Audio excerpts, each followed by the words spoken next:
waxaan ka mid ahay ganacsatada ku nool degmada Xamarweyne oo ku ganacsata jijimanka caalamada fashionka ah iyo waxyaabaha la midka ah sanadkan maasha Allah sanadadii hore waa ka duwaneed dhanka caalamada maamul goboleedyada ay yihiin waxa ugu wanaagsanaay oo la dhihi karaa sanadkan si weyn ayaa loo qaatay calanka galmudug ilaa ay hadda bilaawashadii ciyaarta ilaa ay hadda asiga u dambeeyo asigii la qaadanooya maalmahan si weyn ayay u kacsiin maamulka galmudug maasha Allah ciyaaryahanadooda iyo taageerayaasha intaba calamada kale ee la iibsaday maxaa ka xusi kartaa maasha Allah calamada kale oo la iibsaday waxaa ka mid ah calanka koonfur galbeed aan dhaho koonfur galbeed asigana si weyn ayaa loo iibsaday kama marna calanka Puntland asigana sidoo kaleeto laakiin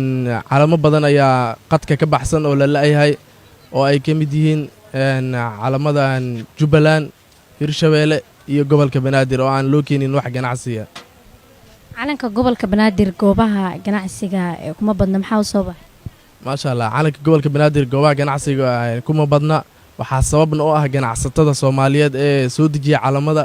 oo kuwa maamul goboleedyada soo dejiyaan ayaga ayaa u sababa